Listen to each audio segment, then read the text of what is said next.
Salut à tous, on se retrouve pour l'épisode 1673 du Zap Image. On commence aujourd'hui en ce vendredi 17 décembre avec, comme d'habitude, quelques anniversaires. Tout d'abord, Wesley Fofana, l'ancien défenseur de l'AS Saint-Etienne, il fête aujourd'hui ses 21 ans, donc il devrait revenir très prochainement à la compétition. N'oubliez pas qu'il est blessé depuis le mois d'août dernier. Martin Odegaard, le Norvégien de Arsenal, il fête lui aujourd'hui ses 23 ans. L'ancien Marseillais, André Ayew, l'attaquant ghanéen, il fête lui aujourd'hui ses 32 ans. Et pour finir, ce joueur qui nous a fait tellement de mal lors de l'Euro au mois de juin dernier. Donc c'est le gardien suisse Yann Sommer qui avait arrêté le penalty de Kylian Mbappé. Il fête lui aujourd'hui ses 33 ans. Ensuite, on prend la direction de la Première Ligue. On va parler des matchs de la soirée d'hier. On commence tout d'abord avec Liverpool contre Newcastle. Et Liverpool menait 1-0. Mais Liverpool, comme d'habitude, ils ont renversé le match et gagné le match 3-1. Jota, Salah et Alexander-Arnold, buteur. Donc Liverpool deuxième s'impose non sans mal face à Newcastle qui est toujours avant-dernier de ce championnat de Première Ligue. Et avec cette victoire, hier Liverpool, donc c'est on peut dire une victoire historique. Pourquoi ? Parce que Liverpool est devenu le premier club de l'histoire de la Première Ligue à atteindre la barre des 2000 victoires en Première Ligue 1. Donc félicitations à cette équipe des Reds, déjà 2000 victoires dans ce championnat anglais depuis la création. Et Liverpool à domicile cette saison, c'est vraiment costaud. 9 victoires, 3 matchs nuls, 0 défaites, 29 buts inscrits, 7 clean sheets pour cette équipe des Reds à domicile. Et l'homme du match, on peut voir sur le Twitter officiel de Liverpool, c'est Alexander-Arnold, le défenseur droit anglais. Auteur d'un but hier, on peut voir qu'il devance Konaté, le défenseur français, et Mohamed Salah, classé en 3ème position. Voilà, par rapport au vote de l'homme du match, on peut voir le magnifique but d'Alexander-Arnold, une frappe lointaine qui a fini au fond des filets. Et Trent Alexander-Arnold est le premier joueur à se créer plus de 100 occasions en Première Ligue en 2021, les joueurs ayant franchi le cap depuis 2017. On peut voir là des grands joueurs comme Mesut Özil, Kevin De Bruyne ou même Christian Eriksen. Et Alexander-Arnold, déjà plus de 101 occasions créées pour le joueur anglais. Ensuite, quelle photo magnifique de la célébration de Mohamed Salah, lui aussi buteur, l'attaquant égyptien qui marche sur l'eau actuellement. Il est vraiment très très bon, la preuve. Donc le premier joueur à marquer dans 5 matchs de championnat en file d'affilée contre Newcastle. Mohamed Salah, il a ce record, toujours avec lui. Donc Salah bat un nouveau record, qui bat le record de Jamie Vardy en étant décisif 15 matchs d'affilée en Première Ligue 1. Donc Jamie Vardy, l'ancien recordman, 14 matchs d'affilée en étant décisif, soit en marquant un but, soit en délivrant une passe décisive. Donc maintenant le recordman, c'est Mohamed Salah, 15 matchs d'affilée. Félicitations à lui, c'est complètement fou cette statistique. Et en Première Ligue cette saison, c'est 17 matchs et déjà 15 buts et 9 passes décisives pour Salah. Il survole ce championnat anglais et toute compétition confondue. Si on rajoute ses stats en Ligue des Champions, c'est 23 matchs, 22 buts et 9 passes décisives pour l'attaquant égyptien. Et pour finir avec cette équipe des Reds, donc en Angleterre, il y a beaucoup de cas Covid. La preuve, donc Fabinho, Curtis Jones et Virgil van Dijk sont positifs à la Covid-19, annonce Liverpool. Donc bien sûr, ces 3 joueurs étaient forfaits hier. Donc la Première Ligue est de plus en plus touchée. On en parlera tout à l'heure aussi de tous les clubs touchés par ce Covid. L'autre match de la soirée d'hier, c'était entre Chelsea et Everton. Et un nouveau match sans victoire pour les Blues de Chelsea qui ont concédé le match nul 1 partout contre Everton, classé actuellement 14e de Première Ligue. Donc un mauvais résultat bien sûr pour les Blues. Et c'est vrai que si on regarde les stats du match, donc c'est un attaque-défense ce match Chelsea, plus de 80% de possession de balle, 23 tirs, donc 10 tirs cadrés alors que Everton a seulement 3 tirs cadrés et score final 1 partout. Donc bien sûr dans le football, dominé n'est pas gagné et Chelsea la rechute. Donc toute compétition confondue, au moins un but encaissé lors de ces 6 derniers matchs, alors que Chelsea c'était réputé comme une équipe où c'était vraiment très compliqué à leur inscrire des buts. Là sur leurs 6 derniers matchs, à chaque fois au moins un but encaissé par cette équipe des Blues. Et on peut voir cette stat donc jusqu'au 27 novembre dernier, donc en tout 20 matchs. Donc c'était 0,4 buts encaissés par match, 60% de clean sheet. Et là depuis le 28 novembre, donc 5 matchs, donc 2 buts encaissés par match en moyenne, 0% de clean sheet.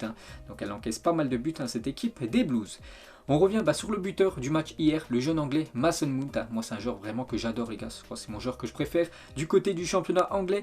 Et la jeune pépite de Chelsea est le plus jeune joueur de l'histoire de Chelsea à marquer lors de 4 matchs consécutifs en Première Ligue, Watford, West Ham, Leeds et Everton. Félicitations à Mason Mount. Et on peut voir que l'anglais directement appliqué sur 10 buts lors de ses 6 derniers matchs de Première Ligue avec Chelsea. Donc 7 buts, on peut rajouter aussi 3 passes décisives pour le jeune Mason Mount. Il a déjà marqué autant que Fernando Torres face à Chelsea en première ligue. C'est déjà hier avec son but, son 20e dans le championnat anglais. Une déclaration de Azpilicueta qui était bien sûr très déçu à la fin du match. C'est comme une défaite pour nous, ce match nul contre Everton. Et du coup on peut voir le classement après les 2 rencontres hier. Donc Manchester City toujours en tête 41 points, Liverpool juste derrière 40 points. Et du coup Chelsea avec ce match nul prend un peu de retard par rapport aux 2 premiers 37 points. On peut voir un sacré écart entre le 3e et le 4e avec cette équipe de Arsenal qui est 8 points derrière l'équipe de Chelsea. Et pour finir avec ce championnat anglais, touché énormément par le Covid-19 après l'équipe de Liverpool que j'ai dit tout à l'heure, tous les joueurs qui étaient positifs au Covid-19. Donc après Liverpool, c'est au tour de Chelsea d'annoncer la liste des joueurs touchés par la Covid-19. Donc Lukaku, Werner, Hudson-Odoi et Ben Chilwell. Donc ces 4 joueurs sont positifs au Covid-19. Donc bien sûr, c'était forfait hier. Donc bon rétablissement à tous ces joueurs. Hier, il y a eu seulement 2 rencontres en première ligue, il devait en avoir une 3e, c'était entre Leicester et Tottenham. Du coup, cette rencontre a été reportée à cause du Covid-19. Demain, Manchester United devait jouer contre Brighton à 13h30 et officiel initialement prévu demain. Le match Manchester United contre Brighton est annulé à cause du Covid. Toujours avec ce championnat anglais, donc déjà 4 matchs de première ligue prévus cette semaine ont été reportés à cause du coronavirus. On peut voir tous les matchs reportés et regardez le programme du week-end. Donc sur les 10 matchs, il y a déjà 5 matchs qui sont reportés. Donc voilà, la première ligue énormément touchée par ce Covid-19. Et Thomas Frank, l'entraîneur de Brentford, il a dit: nous pensons qu'il faudrait reporter toute la journée de première ligue de ce week-end. Les cas de Covid explosent, le plafond dans tous les clubs de première ligue. Cela pose énormément de problèmes à tout le monde. Donc pour l'instant, aucune décision a été prise s'il faut annuler ou non cette journée, enfin la reporter à une date ultérieure. Ensuite, direction l'Espagne, regardez tous les résultats de la soirée d'hier en Coupe du Roi. Donc il y avait beaucoup de clubs de Liga qui jouaient hier. Donc la plupart se sont qualifiés à part 2 surprises. Donc l'Atlético Mancha Real crée la surprise et élimine Grenade de la Copa del Rey avec une victoire 1-0 et une grosse défaite pour l'équipe de Retafe contre l'équipe de l'Atlético Belarés. Donc une défaite 5-0 et cette équipe de l'Atlético Belarés joue en 3e division espagnole. Donc gros coup dur pour l'équipe de Retafe. On revient en France, il y avait un match de Coupe de France hier, c'est entre Valenciennes et l'équipe de Strasbourg. Pourquoi ce match s'est joué hier? Parce que le match se déroulait du côté du stade de Valenciennes.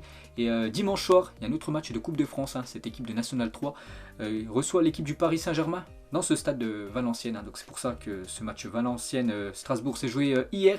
Et c'est Strasbourg qui s'est imposé hier 1-0 du côté de Valenciennes. Et on peut voir que c'était compliqué de voir le match à la télé ou même dans le stade. À cause du brouillard, le match Valenciennes-Strasbourg en Coupe de France est devenu invisible aussi bien à la télé que dans le stade. Mais on retient surtout la qualification des Strasbourgeois. Et on peut voir sinon le programme du week-end. Donc ce week-end, il n'y a pas de championnat de Ligue 1 ni de Ligue 2, les gars. C'est de la Coupe de France. Regardez les 32e de finale. Donc en gros, les 32 affiches de cette Coupe de France. Donc en grosse équipe, par exemple, Monaco ira du côté de Red Star. Marseille recevra l'équipe de Canet-Rocheville. Lyon-la-Duchère contre l'AS Saint-Etienne. Donc là, c'est un derby, ça s'annonce bouillant.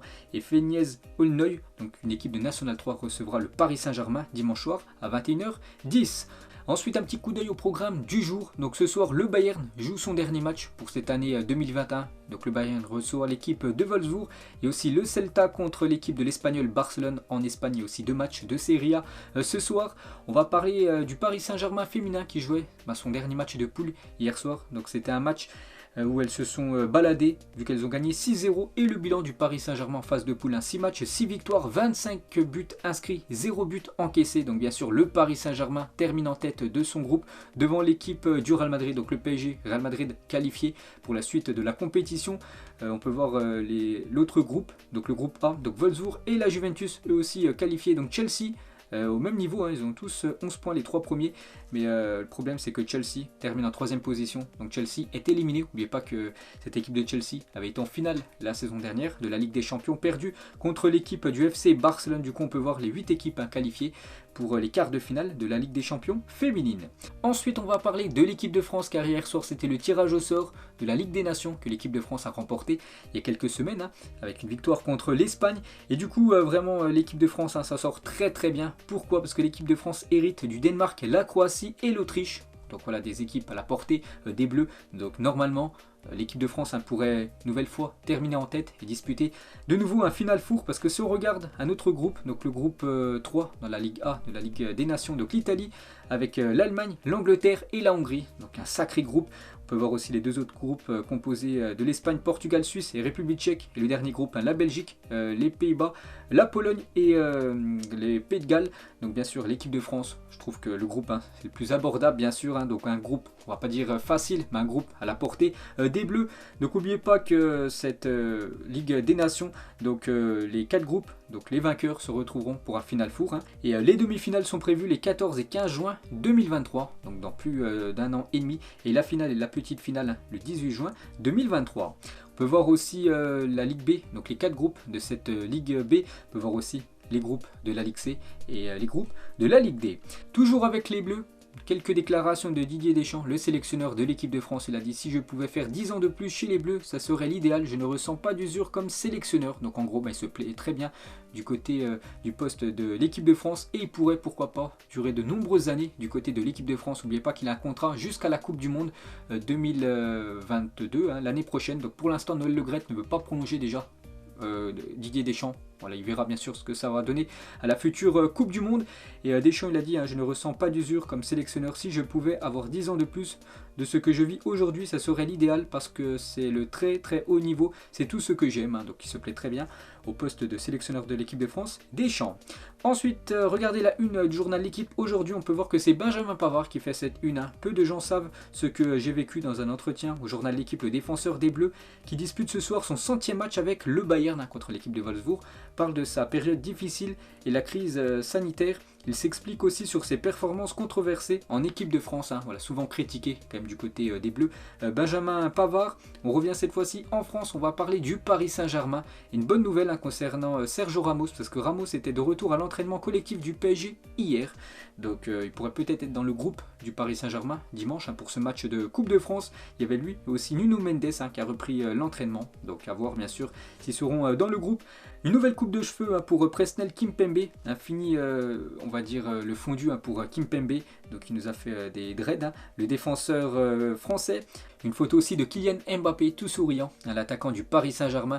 Donc il sera certainement dans le groupe. Voilà, pour ce match de Coupe de France, après le voir titulaire, je ne pense pas. Je ne pense pas que Pochettino va prendre le risque de le faire jouer, surtout qu'il enchaîne quasiment tous les 3 jours un match. Kylian Mbappé, et Mbappé donne sa préférence à la Ligue des Champions. Il a dit: je préférais en mettre moins, donc en parlant de buts, une trentaine, faire des passes décisives et qu'on prenne la Ligue des Champions. Donc les objectifs individuels, c'est bien, mais si tu ne gagnes pas de titre, tu apprécies à moitié. Donc bien sûr, il préfère les titres collectifs que les titres individuels. Kylian Mbappé, il a aussi dit au PSG, il y a beaucoup de stars et le résultat est là, on gagne des titres. Bien sûr, il faut accepter de faire des concessions quand on n'est pas la seule vedette, mais je ne vois pas en quoi ça serait une mauvaise chose, au contraire. Toujours avec le Paris Saint-Germain, on va parler du jeune néerlandais Xavi Simons, et le PSG a proposé une prolongation de contrat au jeune Xavi Simons il y a quelques mois. Les dirigeants veulent qu'il reste car il est considéré comme énorme talent, surtout un joueur pour l'avenir en milieu de terrain. Le jeune néerlandais, donc il joue avec les U19 du PSG, c'est même le capitaine. Son agent veut s'assurer qu'il fera partie des plans pour figurer dans l'équipe première, pour qu'il puisse prolonger ou non du côté du Paris Saint-Germain, sinon il pourrait faire son retour du côté de Barcelone. Toujours avec le Paris Saint-Germain, donc ils auraient placé Wijnaldum sur la liste des transferts. C'est avec le néerlandais, l'ancien joueur de Liverpool, il déçoit quand même du côté de Paris, et du coup il souhaiterait le remplacer par Frenkie de Jong dès cet hiver. Donc on a une grosse info quand même. Donc Frenkie de Jong, le Barça aurait fixé son prix à plus de 90 millions d'euros, ça qui déçoit cette année Frenkie de Jong, mais le PSG s'intéresse quand même au milieu néerlandais. Il pourrait remplacer tout simplement un néerlandais par un autre néerlandais, donc Wijnaldum par Frenkie de Jong. Et pour finir avec le PSG, donc c'est bien une certitude, le Paris Saint-Germain est en course pour recruter Erling Haaland. C'est vrai qu'on parle beaucoup de Haaland ces derniers jours du côté du FC Barcelone, mais bien sûr le Paris Saint-Germain aura son mot à dire et voudra recruter l'attaquant norvégien lors du prochain mercato estival. Ensuite, direction l'Espagne, regardez la une du journal Sport aujourd'hui et ça parle de Ferran Torres, pari total pour Ferran Torres, c'est la une du journal Mundo Deportivo en ce jour. La clé, le fair play, le renouvellement de Dembélé laisserait plus de marge de masse salariale pour rendre possible la signature de Ferran Torres. La négociation entre le Barça et City avance et le transfert de l'attaquant au Camp Nou se rapproche un peu plus, donc lui ça devrait être certainement la première recrue du côté du FC Barcelone dès le début du mois de janvier. Et concernant Ousmane Dembélé, qui ne devrait pas prolonger du côté du Barça, donc il devrait certainement quitter le club en fin de saison. Donc le FC Barcelone est agacé après Ousmane Dembélé car il était absent pour l'annonce de la retraite de Kun Agüero alors que la quasi-totalité de l'équipe était présente. Donc ça c'est encore enfin quelque chose de très moyen de la part de Ousmane Dembélé. Vous savez qu'il y a une conférence de presse mercredi à midi pour la retraite de Kun Agüero. Donc quasiment toute l'équipe était là, à part Ousmane Dembélé, il n'est même pas venu. On peut voir que Sergi Roberto, pourtant blessé, a fait l'effort de venir en béquille, mais Dembélé n'était pas présent à cette conférence de presse. Et toujours avec le Barça, on parle de Ferran Torres, qui devrait arriver début janvier. Mais aussi ce joueur, les gars, Alexis Sanchez va retourner au FC Barcelone sous la forme d'un prêt. L'Inter recrutera Luc de Jong en échange. Donc voilà, Alexis Sanchez devrait faire son retour, lui, du côté du FC Barcelone en prêt. Et concernant Kun Agüero, donc le Barça et Sergio Agüero se sont mis d'accord financièrement pour une résiliation. L'Argentin a renoncé à sa dernière année de contrat, donc il avait un contrat jusqu'à la fin de l'année 2023, et du coup il résilie son contrat parce qu'il aurait pu ne plus jouer avec l'équipe du Barça, mais recevoir encore son salaire. Donc du coup ils se sont arrangés. Voilà, Kun Agüero et le FC Barcelone. Donc du coup il est parti en Argentine pour passer les fêtes avec sa famille. Donc bonne retraite bien sûr à Kun Agüero. Et bien sûr il va falloir absolument trouver un remplaçant à Kun Agüero lors du prochain mercato hivernal. On parle de Edinson Cavani qui mettra fin à son contrat avec Manchester United pour devenir joueur de Barcelone dès le mois de janvier. Et regardez le 11 qui jouera contre Elche, c'est vrai qu'il y a beaucoup de blessés du côté du FC Barcelone, encore une équipe très limitée. Regardez en attaque Abdé, Luc de Jong devrait commencer titulaire avec Ousmane Dembélé, Gavi, Frankie de Jong, Busquets, Nico, Araujo, l'anglais Umtiti et au cage Ter Stegen. Donc le match est prévu demain. Toujours avec le football espagnol, on va parler cette fois-ci du Real Madrid. Au niveau sportif, tout va bien. Voilà, le Real Madrid, c'est plus de 10 victoires d'affilée, toutes compétitions confondues. Mais actuellement, le club touché comme les équipes anglaises par le Covid. La 6e vague attaque Madrid en une. Journal Marca aujourd'hui. Hier, j'avais dit que Luka Modric et Marcelo étaient placés à l'isolement vu qu'ils avaient le Covid.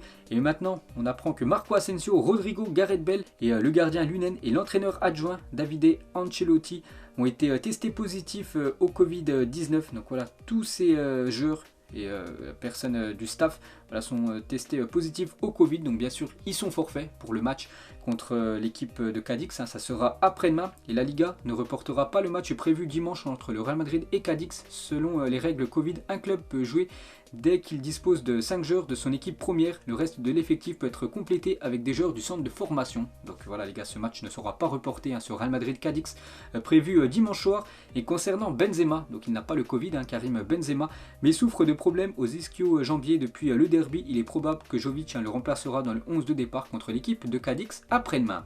Et pour finir avec cette équipe de Madrid, donc le Real Madrid espère inaugurer le nouveau Santiago Bernabéu le 14 décembre 2022, donc quasiment un an jour pour jour.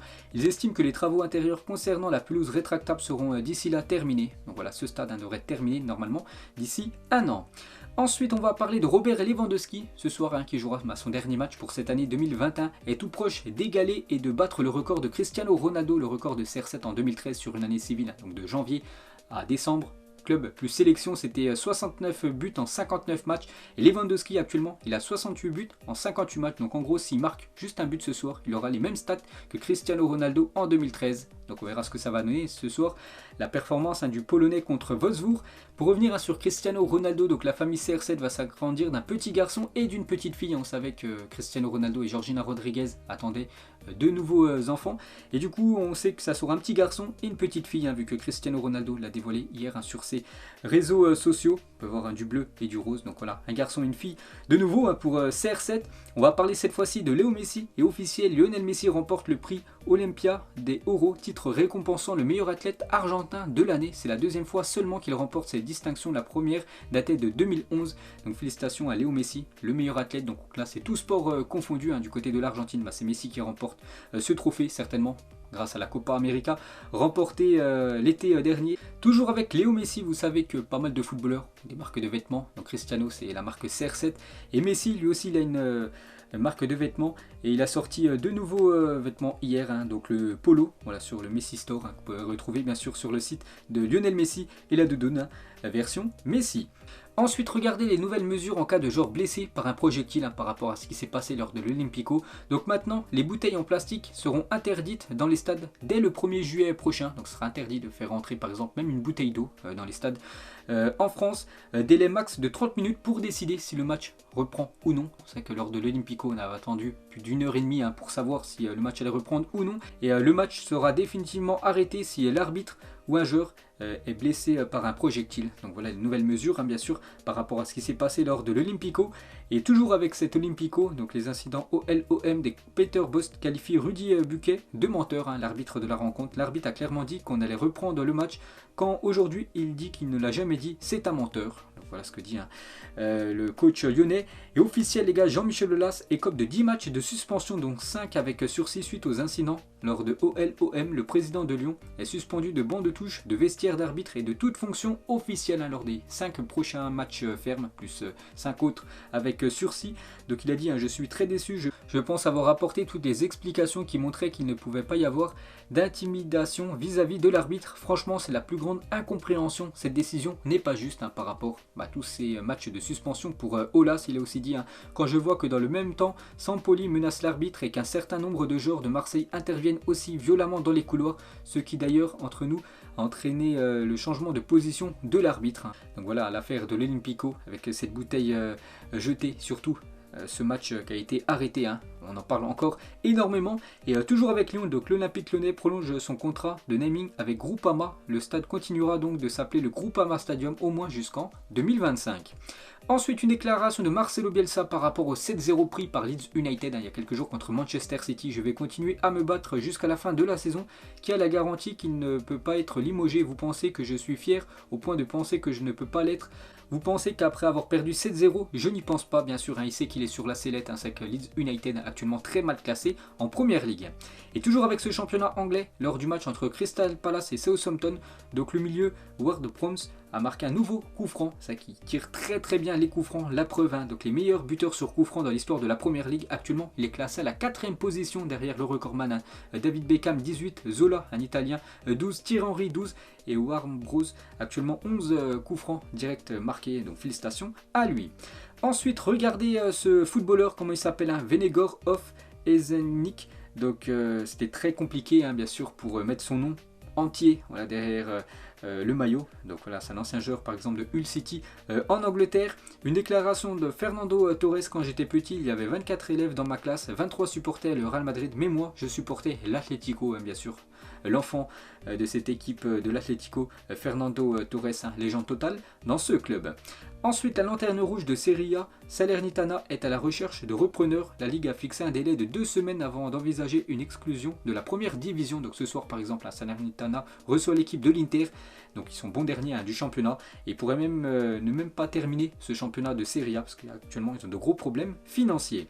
Ensuite, une déclaration de Thomas Tuchel qui a déclaré qu'il allait appeler son ancien protégé Pierre-Emerick Aubameyang, attristé par la situation actuelle. N'oubliez pas qu'il est écarté du groupe de Arsenal depuis quelques matchs. Aubameyang, je le ferai à un moment donné, je suis désolé qu'il ait des problèmes. Et l'époque où Arsenal n'avait pas de problème, à l'époque avec Wenger, avec aussi Robert Pires et bien sûr Thierry Henry. Et une date, les gars, il y a 7 ans, jour pour jour, Thierry Henry prenait sa retraite et mettait un terme à sa magnifique carrière, où bien sûr c'est toujours le meilleur buteur de l'histoire des Gunners. Et pour finir, ce Zap Image aujourd'hui, donc à partir du 1er janvier, ces joueurs seront libres de signer dans le club de leur choix en vue de la saison prochaine. Donc en gros, signer un pré-contrat. Et bien sûr, il y a d'immenses joueurs comme Kylian Mbappé, Ousmane Dembélé, Dybala, Modric, Kessié, Paul Pogba, Marcelo, Rudiger, Niklas Süle, Onana, Azpilicueta, il y en a encore plein d'autres comme Di Maria, comme je sais pas Lloris ou même Luis Suarez, Insigne ou même Cuadrado. Voilà, tous ces joueurs sont en fin de contrat en fin de saison. Ils peuvent déjà dès janvier signer un pré-contrat avec leur futur club. Donc voilà les gars, la fin de ce Zap Image 1673. Donc si ça vous a plu, un petit like, on se retrouve demain pour le prochain épisode. Ciao à tous.